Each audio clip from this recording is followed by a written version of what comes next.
we were all subjected to the draft, Right. and the luck of the draft kept me home and working for about 3 years. And at the end of that time, I had to answer my call, which I did, and I had a kind of a resentment about all of the guys in Hollywood who were angry with me because I hadn't been drafted yet. They had been drafted, and they were all working at Fort Roach. Hal Roach Studios was nicknamed Fort Roach. They were making military training films. And I thought, gee, I don't want to be like that. I had invitations to go to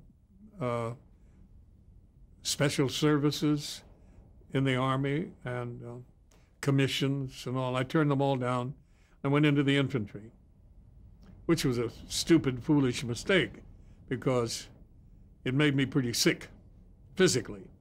I became so ill doing basic training in Camp Roberts up near Paso Robles that when it came time for my unit to ship out, they put me in the hospital and I lost them.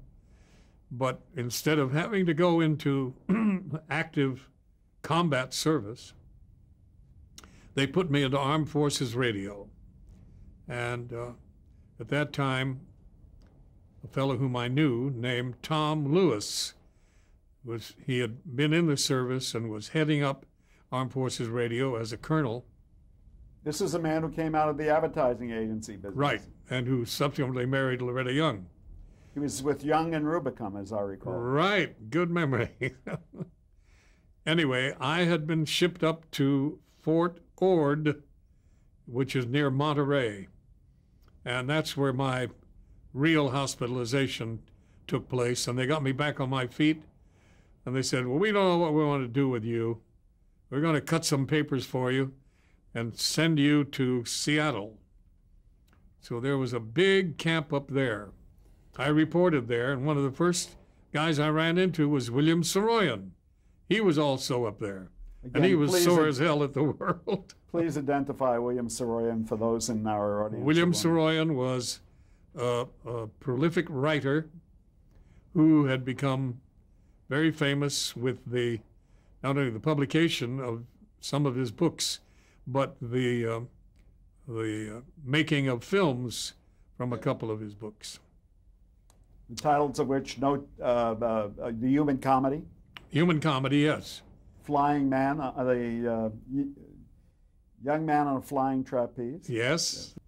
So when the war ended and you were discharged, you had to resume your career. What was your thinking at that time? Would you go back to the stage, or? I was sent back to New York by the Armed Forces Radio, and I finished the last year of my service broadcasting to the troops in Europe via Armed Forces shortwave radio.